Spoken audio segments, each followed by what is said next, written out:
All right, September 22nd, 2020.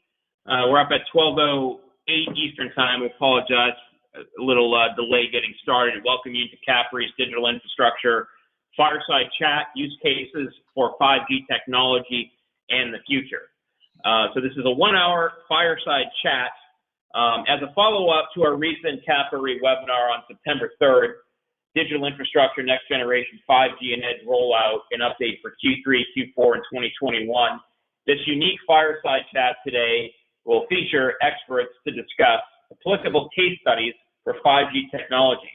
While in its early stages in North America, 5G is being utilized in industrial, agricultural, and military settings, among others.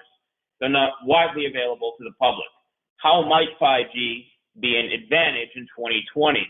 What types of requirements are necessary to further the technology and its widespread use? What are the early stage investment opportunities for entrepreneurs and venture capital? So today we have representatives from ZenFi Networks, Clearlink Communications, Inc., Cisco, Omida, Motojeannie, Principal Real Estate Partners, and our company, CAPRE. So we're going to just we have three key themes today. The infrastructure play, you'll be seeing those discussion topics on your screen. Then we have the applicable use studies and applications for 5G, and you'll be seeing those on your screen. I'll be getting back to those shortly. And then the future impact and monetization of 5G. So briefly about us, CAPRE is a digital media and event firm specializing in digital infrastructure in commercial real estate. We started the business in 2010 in New York City, and many of you know us for the event space. We grew a very popular data center series. It is the largest and dominant series in North America in the U.S., and we entered Canada in 2016, and we entered Western Europe in 2016 as well. So that is a little bit about us. Over the years, we have pivoted to digital media, content, and our website consists of stories and content from the actual events and featuring our speakers and our sponsors. So the business has evolved significantly over the years to include digital content, webinars, this virtual setting, and events. Obviously, we're not running events now due to the COVID situation, and we are pivoting to online virtual webinars, which we've had success with over the past 6 months. So there's an opportunity to work with CAPRE in unusual times with our webinar, CAPRE webinar series featuring high-quality content, high-quality networking, high-quality production. One of our clients noted that he tried the webinar back in May, generated 22 meetings and 3 new clients from one of our webinars. So there's an opportunity to work with us and become involved in a webinar. So I want to introduce the panelists, let our Fireside Chat panelists come in and say hello and who they are before we get into the conversation. Walter Cannon is Vice President at ZenFi Networks. Good afternoon, Walter. Hey, good afternoon. How are you? Thanks for having me. Good. So we want to get into the conversation, but briefly, if we could spend about a minute on ZenFi. What is ZenFi and what is your role at ZenFi? I am in the biz dev role at ZenFi, and I also handle a lot of the marketing and strategic relationships. ZenFi Networks is a regional communications infrastructure company. We provide connectivity solutions for anything wireless, whether it be public Wi-Fi and also mobile.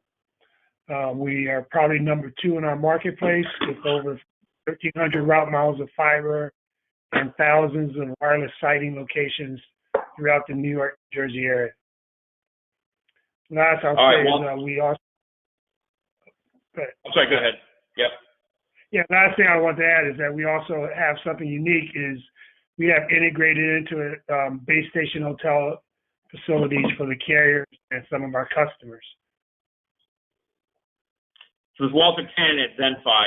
We're going to welcome Gregory Frasca, founder of Clearlink Communications. Greg, good afternoon. Tell us about Clearlink Communications and your role in the business. Sure, Brian. Thanks for having me.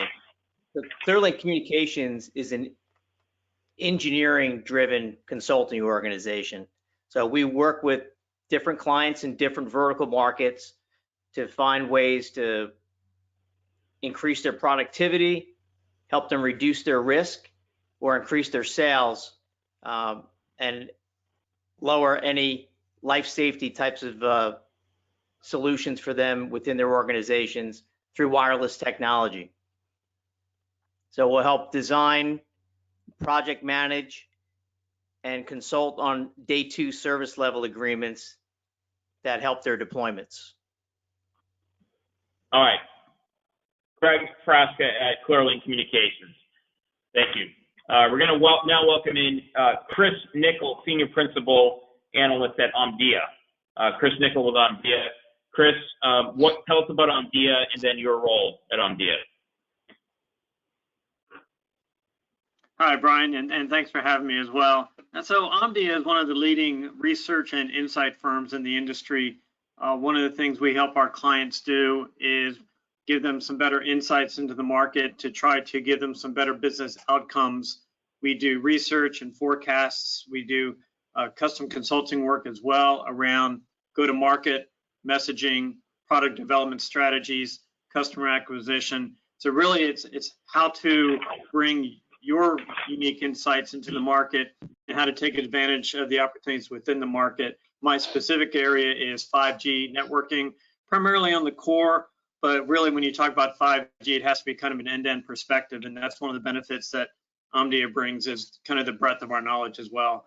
So looking forward to the conversation, and again, thanks for having me. That's Chris Nickel. We're going to be going back to Chris Nickel at Omdia. Thank you. We're going to welcome in Ayush Sharp, our founder and CEO at Motojeannie Inc. Ayush, joining us from the West Coast, so it's good morning to you. What is Motojeannie, and tell us about your role there as the founder and CEO.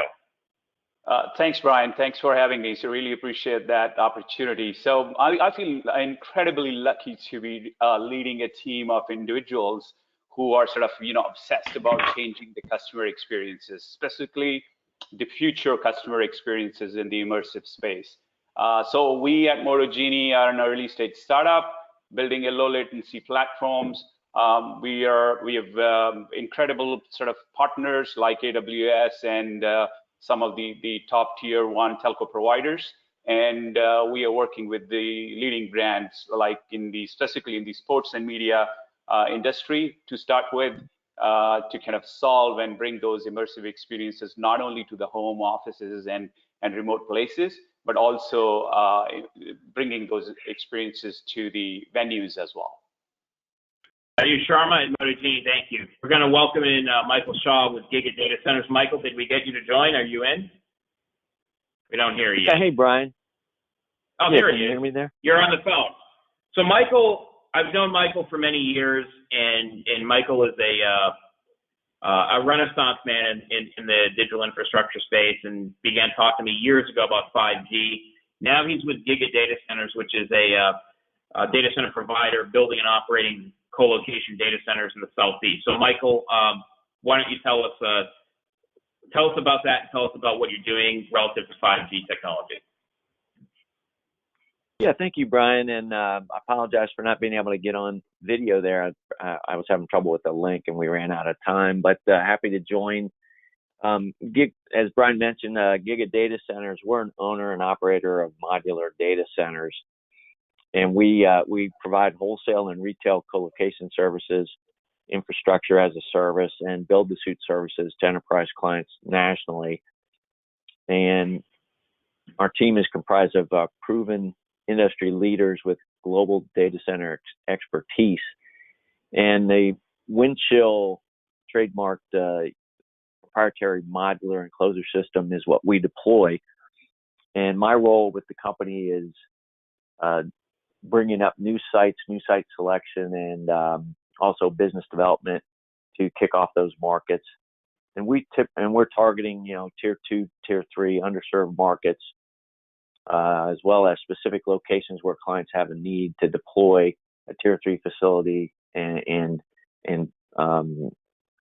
have the demand to support that. And obviously 5G is a big part of that. As Brian mentioned, I've have a long history in the cellular space, going back to the early days of cellular, 3-watt phones, etc.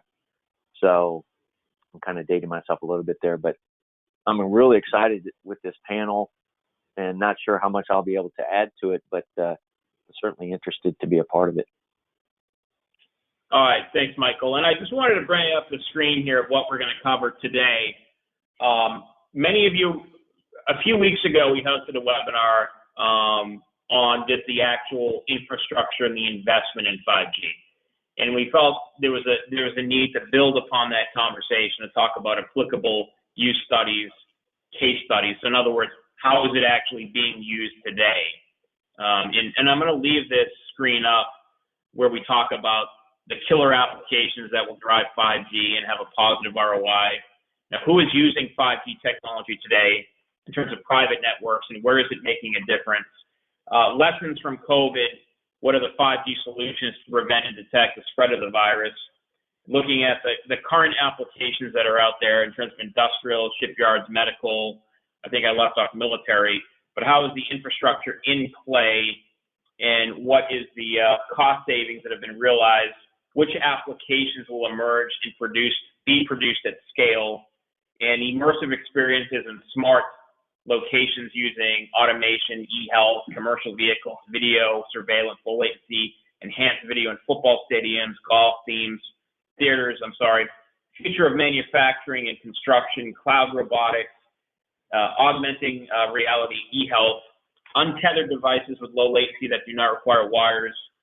Our edge-based applications in early stages are experimental, and will some applications just not happen until 5G? So we're very excited about this because we're actually going to talk about what 5G means, the applications, the software that's out there. We had a brief call this morning with a gentleman from Cisco. He wasn't able to join the webinar today. Ron Malafont, lead global systems architect of 5G at Cisco. What I'm going to do is going to play a few minutes of this interview. We're going to come back and react to it. Ron is leading the 5G charge at Cisco. Ron Malafont is lead global systems architect for 5G at Cisco.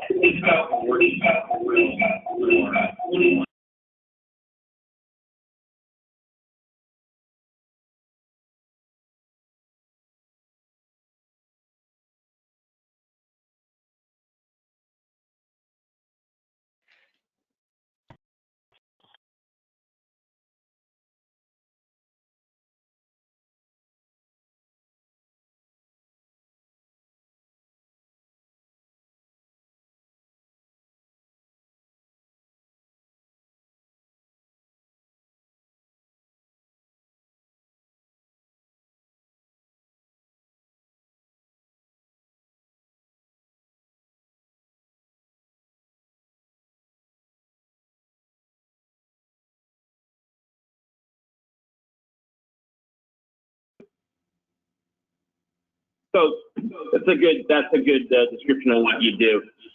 The thesis of today's webinar is to take a prior webinar conversation we had about infrastructure 5G and talk more about applicable use studies and case studies.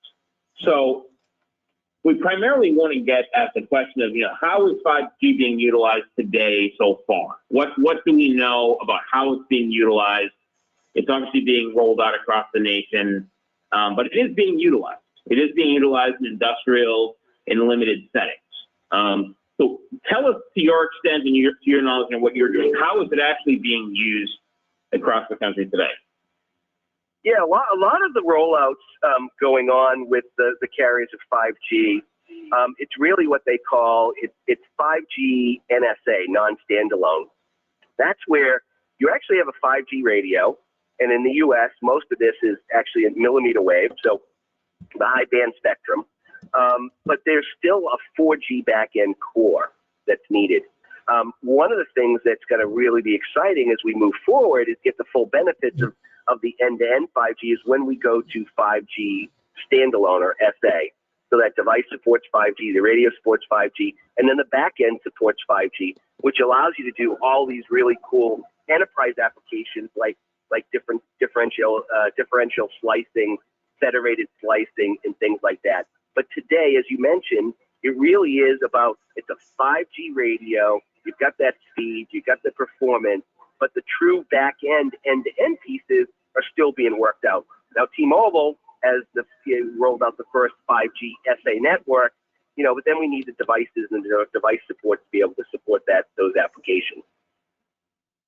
What are the applications that you think will drive 5G and have positive ROI, return on investment? What applications out there do you think will drive 5G?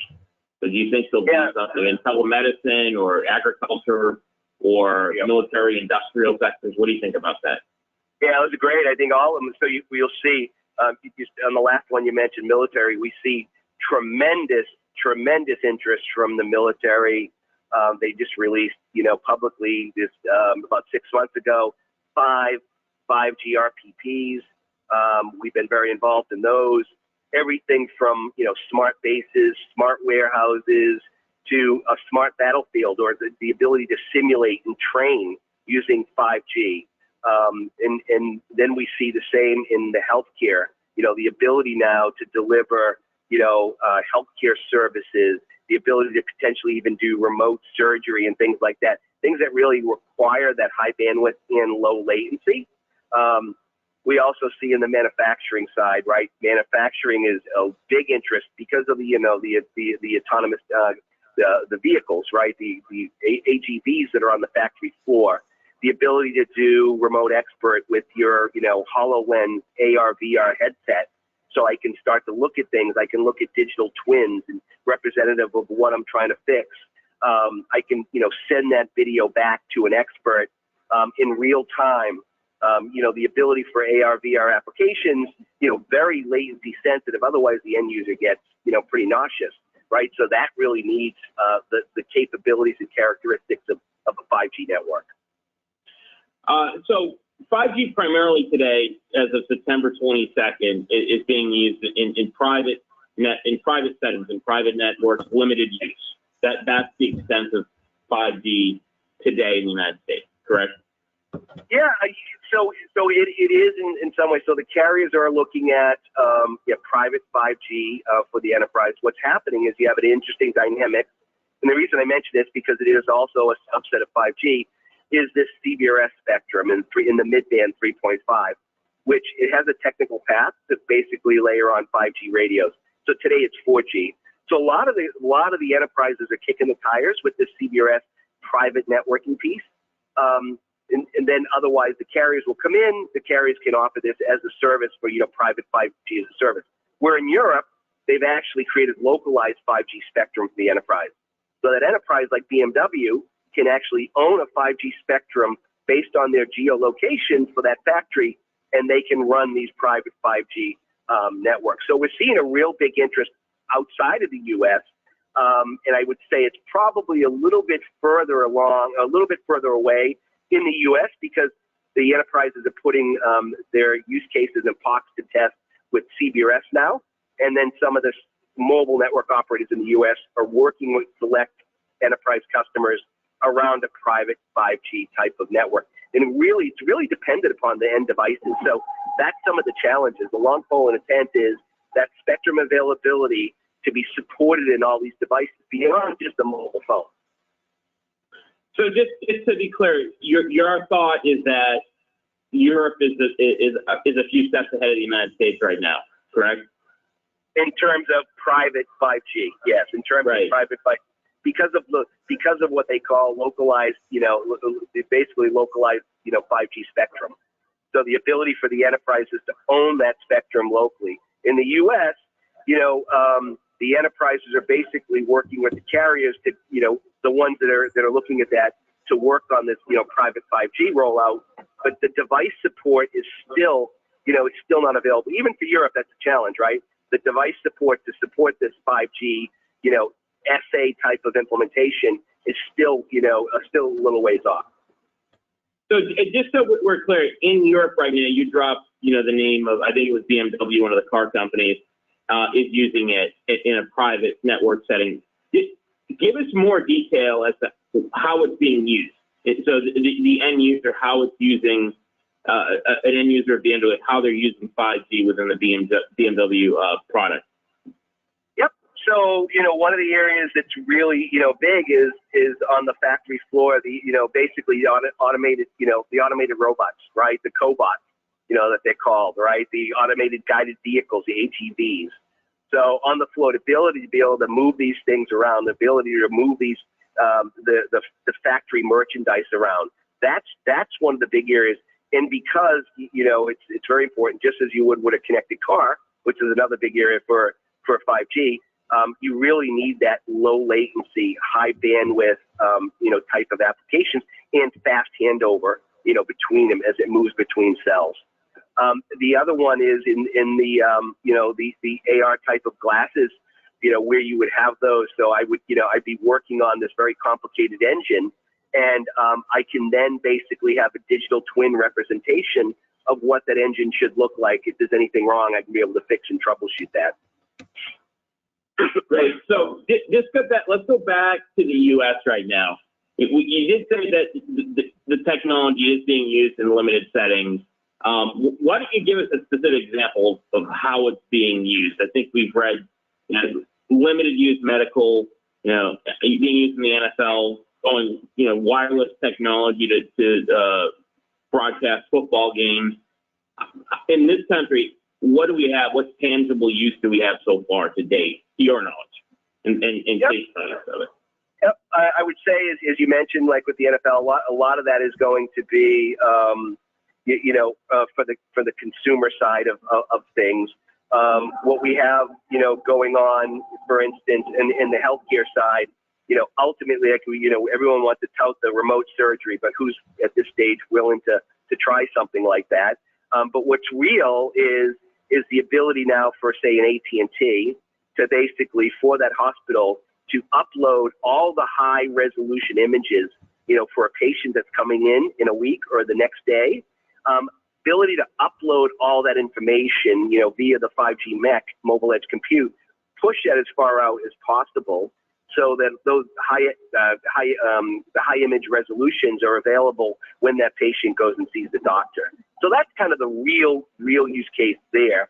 The factory floor ones that I mentioned, those are the real use cases, for the manufacturing, whether it's a John Deere, whether it's a Tesla, whether it's Ford Motor Company, the ability now to basically have those AGVs on a really mission critical, slice on the factory floor with low latency capabilities, something that Wi-Fi, struggles with. Wi-Fi has a place in a lot of other areas, but it's not very predictable, right? Things can impact that spectrum.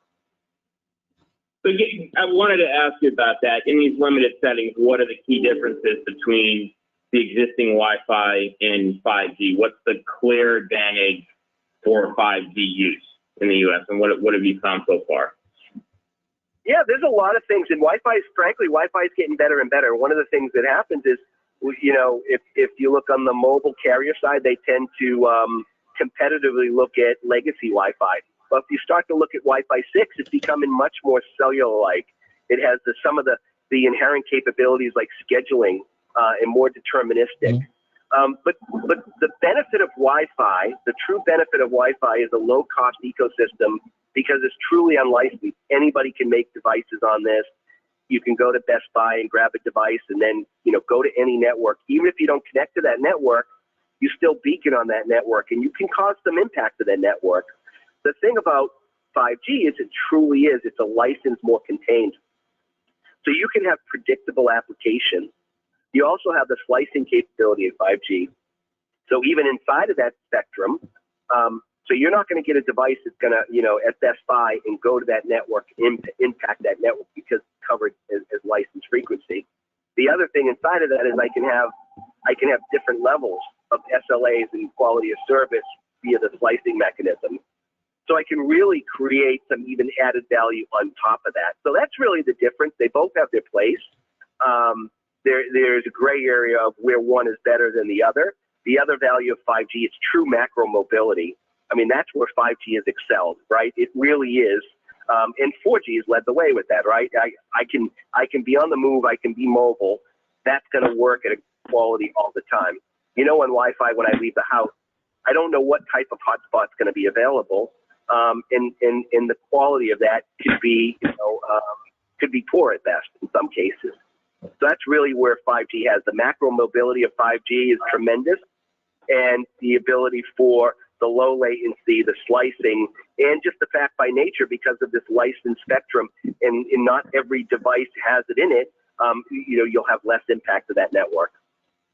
Let's just talk about the impact of the pandemic and the economic change in the environment.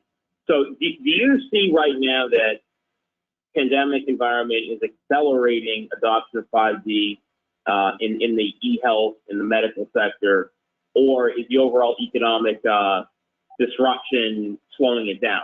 What do you think about that? Yeah, I would say certain verticals it has accelerated.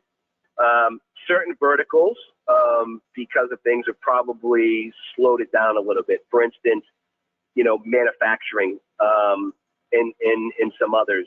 Where it's accelerated is in the educational system, university systems, the ability now to, have access, provide access to the students, who the students aren't necessarily in a single classroom anymore. They may need to be spread out outdoor classrooms or in a gymnasium, or they may be off campus, but they need to get coverage to them.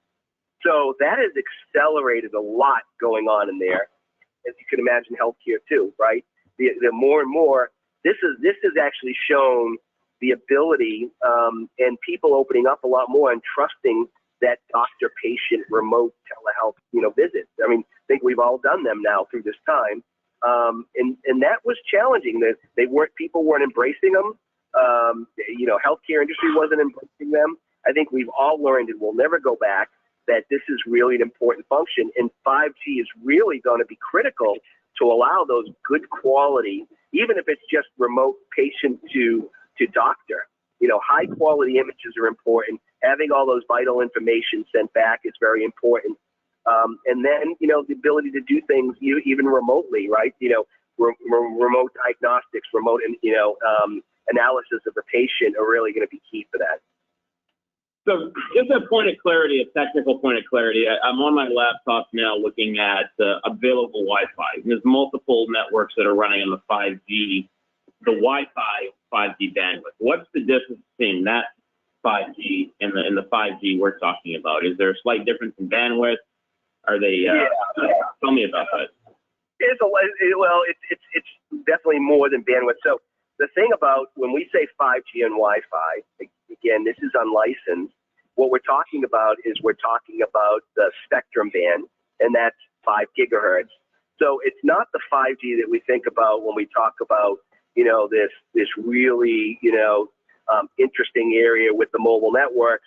That is an architecture. It's an end-to-end architecture.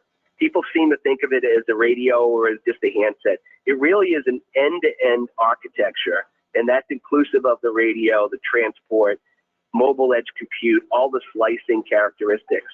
But that 5G that Verizon and AT&T deliver, that can be delivered in, licensed bands. So again, much more protected, contained, in some cases secure, and predictable, what but it's usually, that's in the millimeter wave. So that's in the 28 gigahertz, spectrum area. There's also the mid-band spectrum you can deliver 5G in, where most of the world is looking at that. And in the U.S., CBRS is in that band, and they'll look at that too. So really, it's just, Wi-Fi 5 gigahertz it's a band. It's not the end-to-end architecture, where Wi-Fi itself is the architecture. 5G, as we know it in 3GPP terms, that's an end-to-end architecture that can be delivered amongst many different bands. Okay. Let's talk about applications that could emerge to be produced at scale. I think we've heard about, to your knowledge, how it's being used in limited settings in private networks around the United States and other parts of the world. What applications might emerge and be produced at scale? What do you think about that? So I think this is kind of what you're asking. The applications of, connected vehicles, right? In terms, right? I mean, the vehicle as itself as an application, it is, you know, I think that's one of the areas where massive, you know, the massive investment from the motor industries, you know, around the, you know, handful of automakers across the world are going to be heavily investing in this because of, you know, the autonomous driving, the ability to connect to roadsides, the ability to connect to that infrastructure, the ability to detect accidents ahead, right? All of that. So you're going to definitely see, you know, vehicles as a major industry push for 5G. All right, so that's Ron Malenfant, lead global system architect at Cisco. That interview went on a little bit longer, but we're going to get back to it now. I think a couple interesting notes I had from the rest of that interview, which I'll relay to you, is the opportunity relative to small cell. Ron mentioned that we'll be needing the antennas on light posts in buildings. That if you take Manhattan, for example, there'll be a need to have the antenna infrastructure built within those buildings, those office buildings. So essentially, there's a boon here for building owners, the public sector as well, due to the massive layout that's required. So, Michael Shaw, I wanted to get your reaction to Malenfant. You've been on many of these webinars. Michael Shaw, did Ron bring any interesting points to you?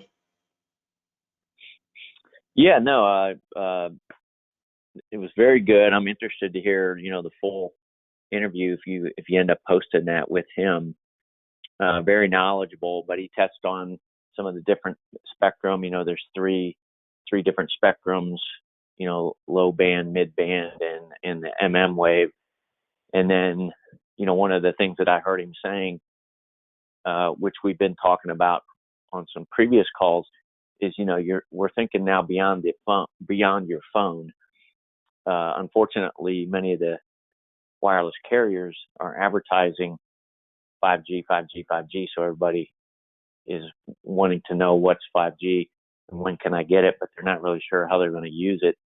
And he went into a lot of the, you know, or I should say some of the things that you look at now with 5G, as far as what are the use cases going to be, you know, video surveillance and applications, immersive experiences, as he mentioned, you know, smart locations, whether those are warehouses or sport stadiums, golf tournaments, you know, farms, you know, et cetera, you know, cloud robotics and automation, you know, on the manufacturing side,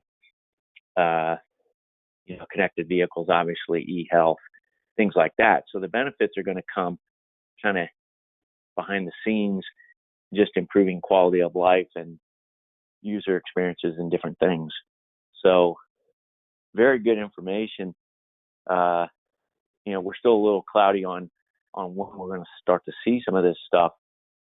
So I was, you know, hoping for some more clarity there, but it sounds like a lot of this stuff's in the testing phase and maybe pilot phase and could roll out quickly in certain sectors, as he mentioned, manufacturing, autonomous vehicles, and the education sector with, you know, distance learning, remote learning, et cetera. We're going to go to Ayush Sharma, founder and CEO at Motojeannie, on the notion of automobile applications.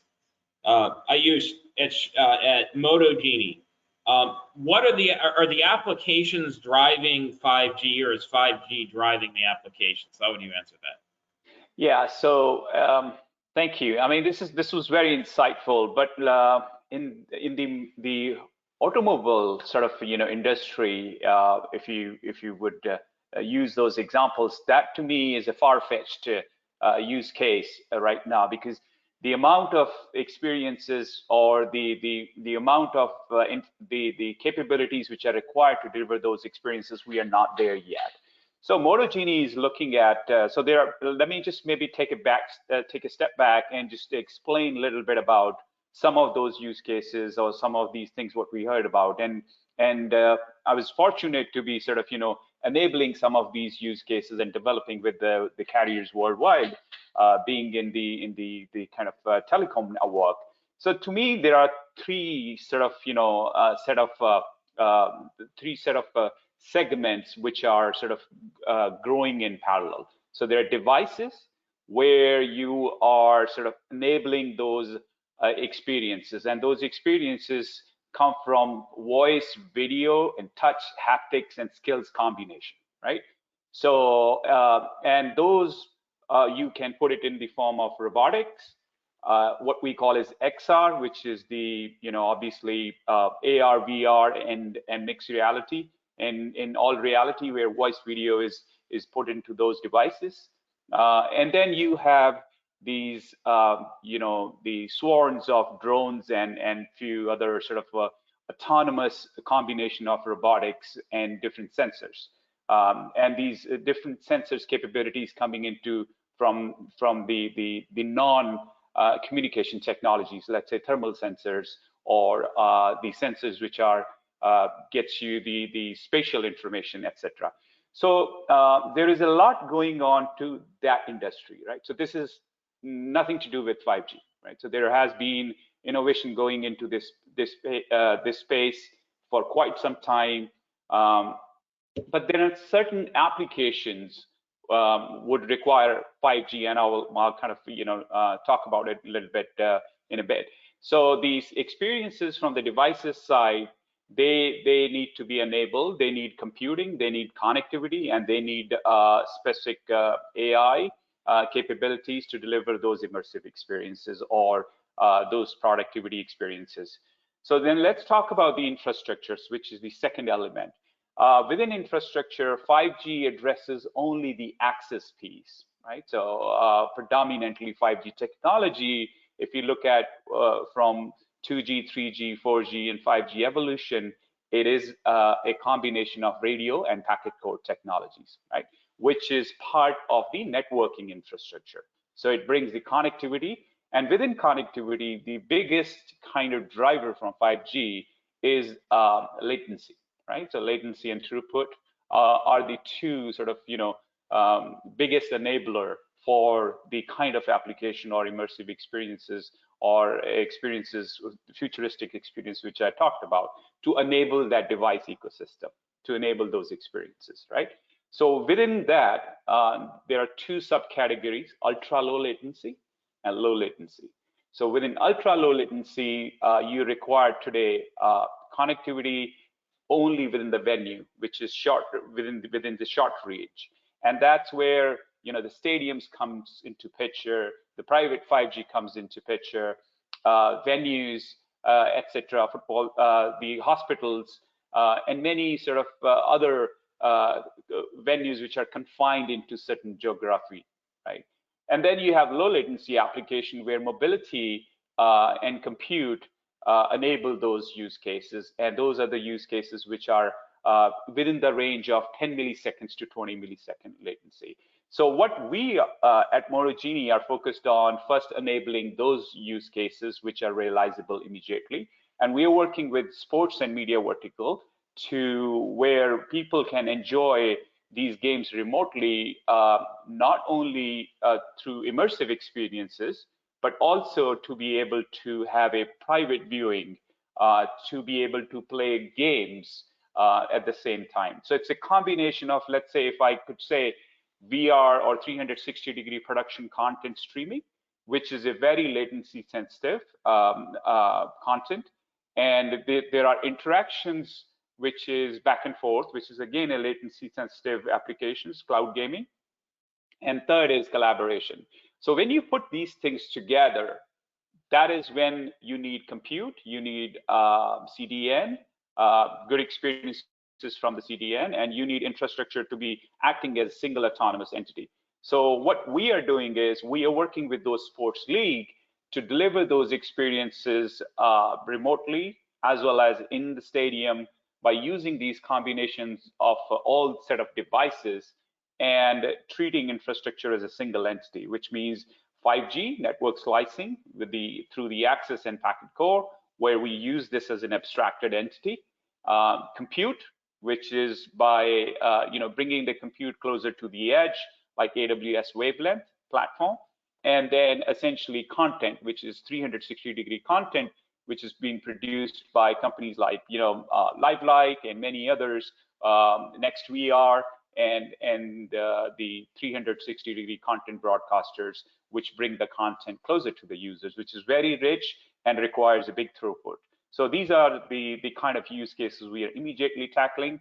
And then the obvious ones as we sort of chug along would be the one where we go on-prem on serving the ultra low latency use cases in the public safety domain, hospitals and venues, etc. Let's go to Greg at Clearlink Communications. Greg, what can you tell us about the current use of 5G in the U.S.? Is it military, industrial, agriculture? If you can give us a summary of your knowledge of how it's actually being used and deployed in the United States today. Yeah, Brian. So, as we've heard today, 5G means a lot of different things to a lot of different people, different industry applications, different use cases, etc. My experience as of late has been in the in-building applications with 5G. Like 80% of mobile calls are made indoors. You've got a lot of legacy copper networks out there that will be transitioning over to more intelligent, unified IP infrastructure. And the new applications, namely with private LTE and CBRS, which for those that have been keeping track of the FCC's auction recently, almost $5 billion of the 3.5 spectrum. I think my counterpart from Cisco mentioned it. You're going to see a very big tidal wave in that innovation band, forthcoming as these new releases come through the mobile operators. You're also going to see neutral host capabilities where a building can actually interconnect with the various mobile operators of that area and actually co-locate on-prem those services from that mobile operator. The devices, the ecosystem of devices are catching up. Next year, we'll see dual SIM capability. So your mobile device can have 2 phone numbers with SIM-based security. So through private LTE, an enterprise or healthcare application that's, say, HIPAA compliant can have a dedicated network for things like security, two-way voice, digital signage, biometric censoring for all these new sensors that businesses are implementing through the whole digital transformation to help them adjust to a lot of these COVID restrictions. So private LTE, CBRS, again, 5G meaning a lot of different things to a lot of different businesses. At Clearlink, we help customers really focus on what the problem is, what the solution could be, matching the best of breed hardware and software applications to a new wireless network that can help them achieve their goals, help them run their business better. So sorry that answer, it got kind of focused on in building, but that's where a lot of activity is. And in building, interconnecting to campuses, connecting buildings, whether it be on a base or healthcare, hospitality, education, lots of different vertical applications for it. So the CBRS Alliance.org is a great place to go to see the Ongo platform and a lot of use cases. And anybody that wants to contact me through Clearlink, happy to take them offline and walk them down that path. So Michael Shaw at Gig is co-moderating, going to jump in and ask any questions. So Michael, feel free to interject. Greg, what's your sense of the impact of the health situation we've experienced this year and then the broader economy? Is the pandemic actually in a way accelerating the need for 5G due to telemedicine, contact tracing, other health apps tied to the pandemic situation, or is the overall economy in some way slowing down what we should be seeing? Some pretty big questions there. I mean, what I've seen for specific requests for some specific applications, take an enterprise customer in Manhattan, landmark building, lots of marble. COVID hit, they needed to implement biometric temperature cameras on every floor, monitor occupancy in certain areas. So allowing for these applications to leverage new technology, COVID's pushed a lot of businesses into looking at how, to more efficiently run their business, looking at the cloud-based applications so they can actually run remotely through managed services. Again, big question there. I know we don't have a lot of time to dive into each of those silos, but COVID has certainly allowed businesses to take a hard look at their communications technology and looking at what right now might be a necessity, not a nice to have, but certainly private LTE and wireless technology needs to be on their roadmap, to help them run their businesses. Matter of fact, perhaps my counterpart there at ZenFi, because of the fiber, I'm looking at Walter saying, we've handed off a number of times, on applications there. So the terrestrial infrastructure is just as important, to feed those high-speed networks as the actual wireless, infrastructure. I'm going to bring up our next screen, which touches briefly on the infrastructure play.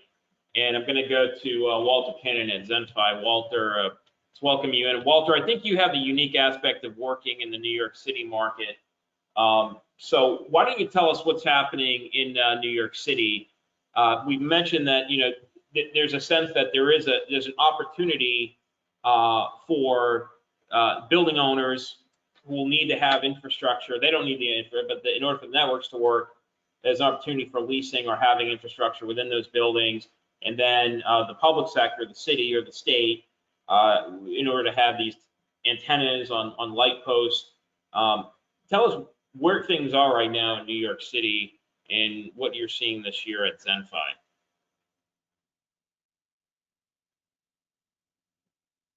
I think you're on mute. You need to unmute yourself. Oh, there you go. Sorry about that. Yeah, great questions. Look, I'll just talk about generally what we see since we do work in New York and New Jersey, and then we have counterparts that we work with across the country. I think there's a couple of issues that needs to be addressed. One is the carriers definitely want to deploy. Everybody's out getting ready for the onslaught or the coming 5G, and they're looking to deploy new architecture. Getting close to the end of the year, the carriers are looking to spend this year's capital budgets. And some of the biggest hurdles that we have actually are dealing with the municipalities and either the process or or impediments such as, they think there's something special about 5G it's too powerful. It's going to create diseases, and you hear all these posts now over social media, and especially during this time of COVID, where people don't have anything to do. Just to be quite frank, that we have to deal with, and these are causing great delays, months and months of delays. Meanwhile, flip side of that, you have the capabilities of not just 5G, but also some of the open RAN infrastructure and CBRS really helps solve a lot of needs. Solves a lot of needs from a customer service level, where people are using more and more streaming applications, and the better bandwidth is out there. It'll be used more, and it'll help us create more. It'll actually add back to the economy. There's Chris can probably talk better about that than me, but there's been a lot of surveys done on after every G that you will came out, how much it added back to GDP. So I think those are some of our biggest issues. Now look, in New York, we have a very special thing in New York that they have the process from once you get through that, all of it's done pretty seamlessly. We have conduits that's built into the streets. We don't have to always worry about pole attachments. And we have a actual lottery, if you will, where we go through and make selections. So I think that's there. But one of the things that we're starting to see also is the people starting to look at street furniture and using intelligent street furniture, whether it be, bus shelters, newsstands, even, these kiosks that are out there. new types of telephone poles that can carry multiple carriers. Those are the things that's really going to have to be well thought out, because as you deploy more and more 5G, and there's RF guys on here that'll tell you better than I can, but the distance between radio heads is getting shorter and shorter. Some people want 250 feet. Some of the carriers will take up to 600 feet. But if you think about it, that area in the canyons of New York City, that can get pretty congested really quick, and it might scare some of the public. They say, "Oh, there's a radio in here. There's an antenna going up." But at the end of the day, they're typically complaining on their phone that's getting service from the radio. The hypocrisy. So, I mean, as for us, look, ZenFi has had. We're still, thank God, we're still moving strong and still going forward with a lot of our plans and still meeting our goals. I think it's going to be 2020 is going to turn out to be a good year, and it's setting up 2021 to be even a better year. So, how much of that work is? But I know people are watching all over the country, but New York City is such a unique place to be, and even this year, how much of that work needs to be done? In the Cisco interview, the speaker mentioned that we're going to need to have the antennas in all of these office buildings, and then we're going to need to have like literally every single light post. How much of that has actually been done so far? So the in-building stuff is still, Greg and you guys probably have a better. From what I see, the in-building stuff is still moving slow. I think that the New York commercial real estate guys are still battling with getting through the COVID process and wanting to invest capital, because it's going to take a capital investment, right? Although there is a neutral host model there that's available, the neutral host model has worked somewhat, but not all that well in areas like New York City because of the cost of labor, which has to be addressed. When you have most of the Class A buildings require some type of union labor, and costs still are in the two, even with CBRS, or what we've seen is still in the $2 to $2.50 per foot. You got a 1 million square foot building and you want to wire it, can get up there pretty quickly. I think there's a lot of opportunity, especially under the new structures that are coming available. The architecture coming available with CBRS, where you can have deployed diverse architecture, and I can maybe deploy an EPC, a core somewhere else, use more of a CRAN structure. That's coming, but the reality is you're still most of the movement from the carrier side is still outdoors at this point. We have seen some of the major commercial real estate guys start to deploy it, but most of it's used for sensors and video traffic, because of the level of quality of service that you can do inside CBRS. The key piece here that the guy from Cisco talked about is the intelligence of the core. I think once the cores are available and they can provide the type of quality of service that you can get, almost similar to what you can get today over Ethernet, you can get that in the new 5G cores that are coming available. You will be able to do it, and we'll be able to deliver. Imagine AT&T guaranteeing Netflix that when anybody is in Times Square and they're streaming video, I'm going to guarantee you X amount of bandwidth. That's the type of stuff that's available in the core through the slicing orchestration or network slicing, whatever you call it.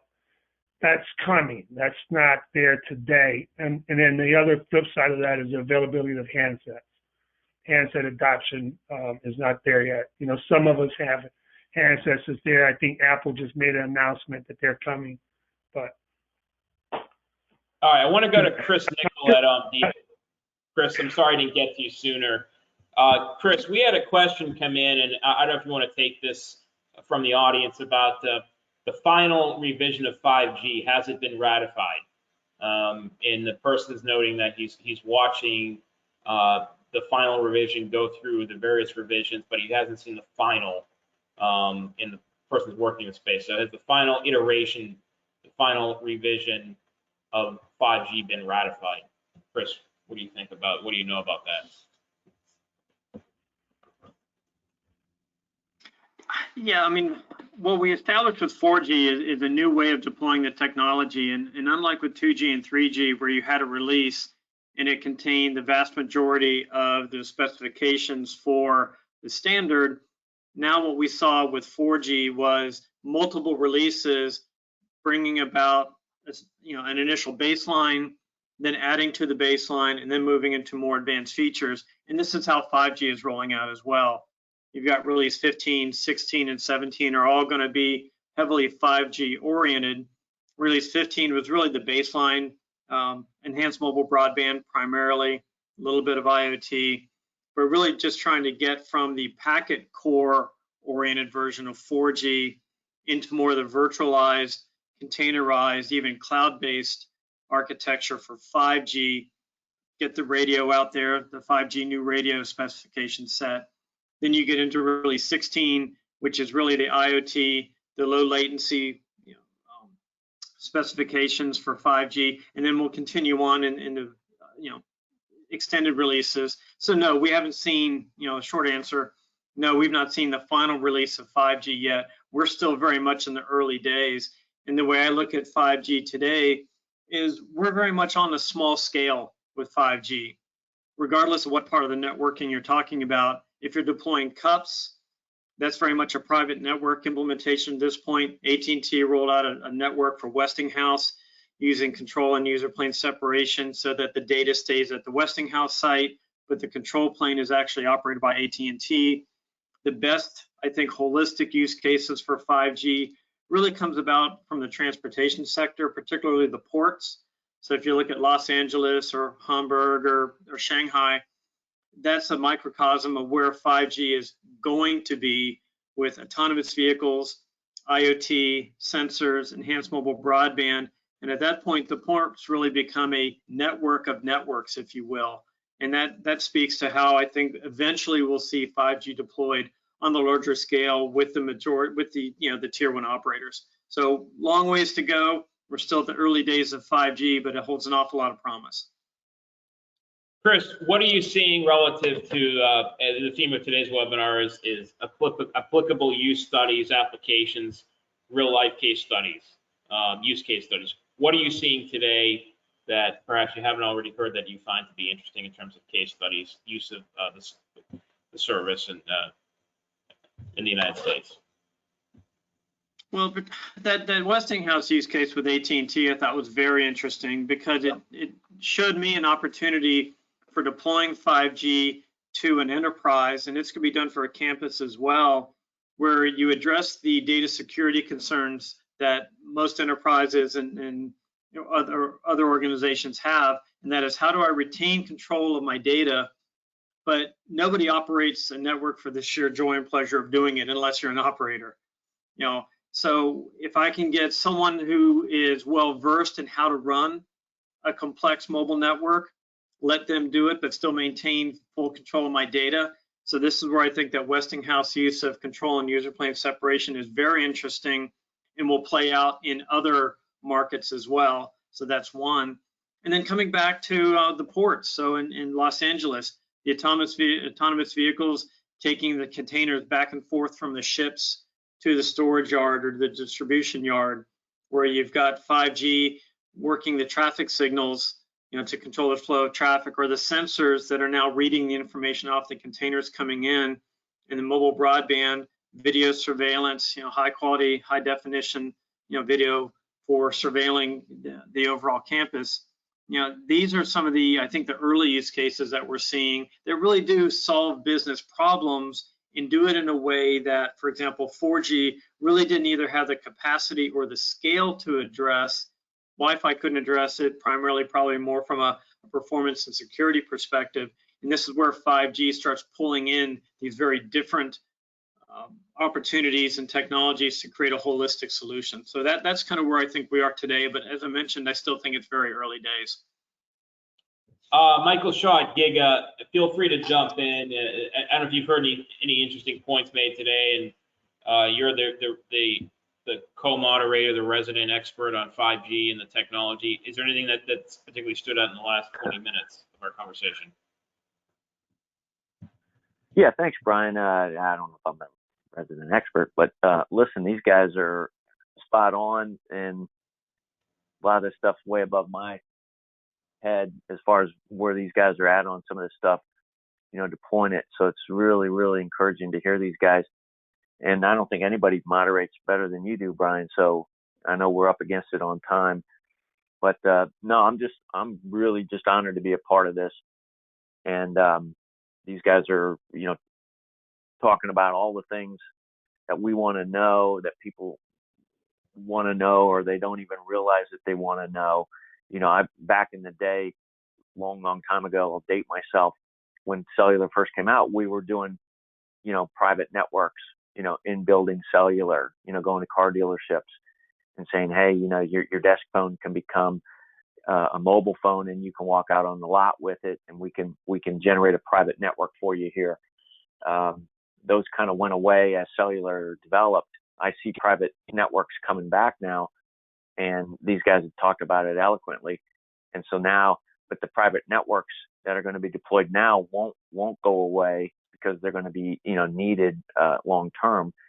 And depending on the spectrum, the distance that the signal will travel, or what it will travel through, right? So there's a lot of exciting stuff coming, and you see some of these like the Turkey using fixed base wireless, which I haven't heard anybody talk about, but using 4G started back in 2017. So you'll see a lot more of that, I believe. I think that's a way to monetize 5G deployments relatively quickly. I agree with the guy on the autonomous cars. I think autonomous vehicles probably won't happen in my lifetime, from the standpoint that as long as there are human-driven vehicles, you're not going to see autonomous vehicles mixing well with that. But in controlled environments like industrial parks, warehouse settings, ports, et cetera, I think autonomous vehicles will be, in controlled environments. And man, this is a powerful board group you put together here, Brian. So, and I really like what Greg was saying. Listen, heavy questions. We could talk about this all day. I would love to talk about this all day, because I'm just really passionate about it. And I don't think anybody, and I've been on a few of these, Greg's got the best background of anybody I've ever seen. That's tremendous. So I'll turn it back over to you, Brian. I don't really have any questions. I'm just I'm a big fan of the conversation here today. So thank you to all the panelists. So we did have a question. I got a couple questions for Greg, but I'll throw out this question that came in from one of the audience members. For the smart city environment, running 5G for ITS, parking, traffic control, ultra low latency will be needed. Will this be via a centralized data center, or do a smaller local micro data center to control the environment? So I'll repeat that question. For the smart city environment, running 5G for ITS, parking, traffic control, ultra low latency will be needed. Is this going to be done via a centralized data center or a smaller local micro data center? Walter, what do you think about that? So I think that's the wish, right? So look, I can talk about what we've been starting to build, which are what we call our network edge co-locations facilities. With this distributed type of architecture that's being deployed, especially if 5G continues to grow, and then you implement Open RAN strategies as well, or CBRS, the signal source, is going to be required to be closer to the radio heads. And Chris, if I'm saying the wrong thing, or Ayush, if I'm saying the wrong thing, stop me. But I think we're going to definitely see that the cloud and the edge is becoming almost housed at the same spot And so whether it's IoT, whether it's video devices, thermometer, heat sensors, whatever it is, we're going to have all these micro network edge co-location facilities where everything is right there. And the edge almost becomes your handset. And, the cloud is right behind it, and it's probably sitting right next to the same carrier equipment. Not to get too technical, but that's the way I think that's where it's going. In conversations with some of the heavy content pushers that are out there, we all probably talk to them, all the social media guys and all the, even Amazons and other. You already see that they're developing exactly that. They're developing core devices that they can deploy in apartment buildings, or they can deploy in, different buildings at an educational facility. So I believe that we will definitely see more and more of these micro edge, what we call our network edge co-location facilities. We have 3 right now, and probably will build another that's custom for us. And then we also utilize another 35 to 40 of them around the city. And shared power, shared cooling, diverse fiber coming in and out. It's definitely something that we're looking to do. So I know we're over on time here, but we've got a couple more questions, and I'll let this run a couple minutes, and we'll wrap it up. I'll stay with you, Walter. A question about optimization of latency. The question is this: optimization of latency at the network level only sufficient for future applications? If not, where else can latency be optimized and improved?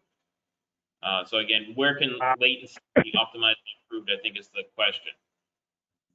Yeah, look, I'm going to just be honest. We try to design our network better. I think that there's a lot of, it depends how people have built their networks. So we've built our network in such a way that we can access our network and cut down on splicing, because splicing can add to latency. So we try to do that. IUs would probably know better, or if there's latency improvements in, at the software level. There probably is. I'm just not the right guy to answer that. I know what we try to do at the physical layer level, and a lot of companies have challenges with that. And the other challenge is what we just spoke about, by bringing the edge closer with utilizing more of these network edge co-location facilities throughout our network.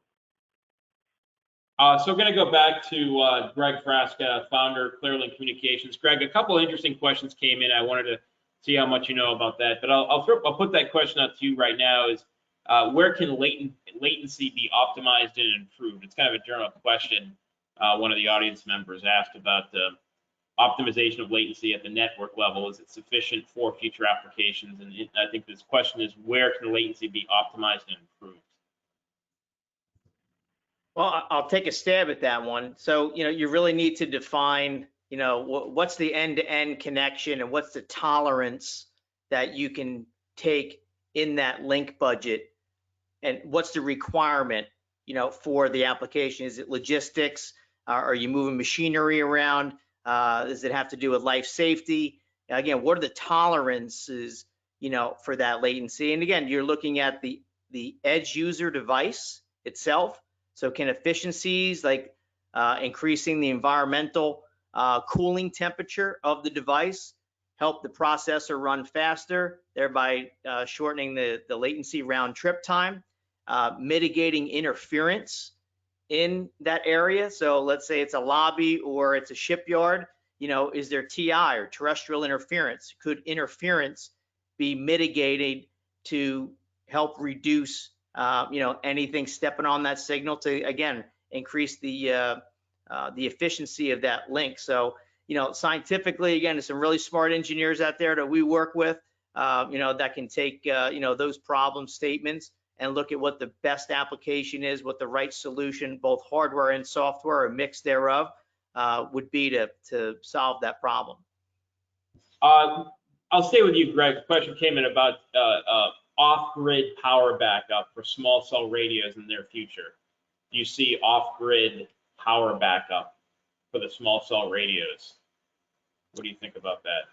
I mean, again, look, diversity and redundancy, I think, is primary to anybody who's in the telco business, no matter what area you're in. So again, what is the application at the edge, and what tolerance does that client, or say, is it macro or micro network, what tolerance do they have for that mission critical sustainability of that connection? Can they go for 20 minutes without service? Can they go for 20 hours? Again, what's the tolerance? So again, the question really goes back to what the application is. I would see, some power backups to mitigate any blips in the grid. But again, in terms of long-term sustaining an outage based on a storm, that could endure, weeks of restoration for terrestrial networks, that rely on those backhauls to feed those micro links. Again, what are you trying to accomplish? I think the NEBS compliancy of these radio shelters that are out there that run the macro network have, tolerances for, overheating, lightning, power outages, and that type of thing. So I think you've got to look at all areas of the deployment to really kind of just match what applications and what you need to shore up to ensure that SLA, to ensure that quality of experience, for the end user application. So let's just go back. One of the questions we put out there before, I think is a key question. I'll stay with you on this one with Greg. The killer applications that will drive 5G. I mean, will the applications drive future growth of 5G, or will it be the other way around? Again, crystal ball and a bunch of things. I mean, I'm reading about 6G and holographic video conferencing across the networks. But really, personally, I'd like to see 5G really focus on life safety. Again, the criticality of reducing our risk when we're crossing a street, reducing a risk with a helmet on a child's head when he's riding a bicycle, things that can really help our lives, help our life safety, whether that's through healthcare as well, and what that could do for remote surgeries and enabling things to happen through the network, for tough to reach places, or a situation that doesn't have the allotted time to put somebody on a helicopter and get them over to a higher level of urgent care. So I think it's really the life safety pieces again, and without that, where are we as a community, as a a global citizenship to help really focus on what's going to help our day-to-day lives, and then all the other things I think will just dovetail in through that. If we could focus on the hard questions to solve first, we'll get those other applications that'll just dovetail off for the enterprise and business applications. What is the monetization opportunity over the next 12 to 18 months? And I see a theme here where people, we initially wanted to talk about applications today, and I see the audience shifting more interest to the small cells, the towers, what needs to be done to get the network, the 5G network running. We talked about, putting antennas in buildings in Manhattan, street lights, street posts, wherever they may be needed. What is the monetization opportunity over the next 12 to 18 months? Greg, what do you think about that? Are you picking on me with all these questions, man? No. You've got the set there. You're ready to rock and roll. You need some. I'm kidding. Listen, every business, again, if it's a public sector or private sector, is looking at these things to where, again, it's going to help them run their business, reduce their risk, increase their cost, increase their efficiencies, and how can the wireless technologies leveraged, in their favor, help them do that more efficiently. So, again, problem statement, what is it and what type of application? And then leveraging the best wireless application. You got spectrum, certainly spectrum play to leverage. You've got location-based opportunities. I believe the commercial real estate market, that's used to, getting checks for the, cellular arrays on their rooftops, can now leverage the interior spaces of their locations in a similar fashion, but it's going to take a different approach. It's going to take a different ecosystem of partners to collaborate on that. And there's definitely some upside potential for that residual income, installing these smarter networks, across any venue. But, really, blank canvas. What do you have? What do you want? Are you trying to achieve? And that's what we try to do as a business, and take a blank canvas with every problem and create that solution as best we can for the customer. All right, so we're over. I wanted to kind of wrap this up. We could go on for a while here, but we're making the video available as well. Why don't we go back to Chris Nickel at Omdia? Chris, why don't we put that question to you? What is the monetization opportunity in the next 12 to 18 months? We came here today to talk about the apps that are going to drive 5G, or vice versa, 5G driving apps and case studies. We talked a bit more about hardware than we expected. What do you think the monetization opportunity is in the next 12 to 18 months? Yeah, I think in the near term, really what we're looking at is primarily the private network, the campus, kind of that smaller area of 5G network. It takes anywhere from 2 to 3 years to build out a nationwide 5G network. It's a lot of cost, a lot of infrastructure. Walter's a happy guy with all the fiber going into the ground. But I think if we're looking at kind of the next 12 to 24 months, it's the Westinghouse type of applications. It's the getting the factory floor more autonomous, more intelligent, rolling the sensors out there. So I really do think it's the private network campus opportunity to improve security, improve throughput, bring new applications in, especially around the area of the mixed reality, so augmented reality, virtual reality as well. And really where that has the most value is in the smaller, kind of more contained. So that's what's happening. Everything from cloud deployments of packet cores, and this is the Microsoft affirmed, the Mavenir, kind of coming into play, Altiostar as well. So reducing the cost of the infrastructure, new radio players coming in, especially whether it's Fujitsu or NEC, again, Mavenir, Airspan as well. So these guys make infrastructure on a smaller scale, address opportunities much more quickly than we can get kind of the tier 1 and tier 2 operators to be able to get out there and deploy infrastructure. So that's where I see the opportunities really coming in the next 1 to 2 years for 5G. And CBRS, we mentioned that earlier, that has a play. We just got the power licenses announced. An awful lot of smaller players, a lot of wireless ISPs picked up very localized licenses for their areas. So I think we'll see a resurgence here in wireless ISPs being able to roll out broadband services using the 3.5 gigahertz spectrum band. So a few opportunities coming up. Yeah, you were cutting out for a couple seconds there, but I think an interesting takeaway from you is that you see the college campus as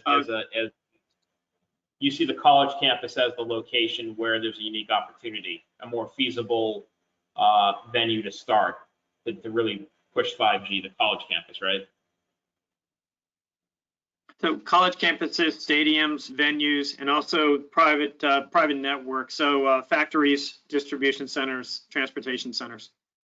All right, let's go to Ayush Sharma at Motojeannie. We're running late. We're way over, but we'll make this video available. Ayush, the monetization opportunity the next 12 to 18 months. We talked about applications. We talked about hardware. What is it? Yeah, I'll have to agree with Chris on that. So all those kind of enterprises which he referred to would be definite monetization opportunities, and carriers historically have been spending a lot of money on the consumer side, but these verticals would be very, very important area to focus. I am very bullish on media, sports, entertainment. That is one area because people not gonna stop socializing, and this is people's the entertainment industry would find different means to wow their customers and to continue. And sports, all the sports leagues want to continue to engage with their spectators in different ways. And XR is the perfect opportunity for them to stay engaged. So very bullish on sports media entertainment, besides the private networks opportunity, which is a combination of various use cases ranging from industrial IoT to other kind of campus networks. So Michael Shaw at Giga, I'm going to let you get the last word. We've had an interesting conversation today. We set out to talk more about applications and software. Ended up going back to hardware and talked about both, quite frankly. The next 12 to 18 months, based on what you've heard, Michael, what do you think the monetization opportunity is tied to 5G?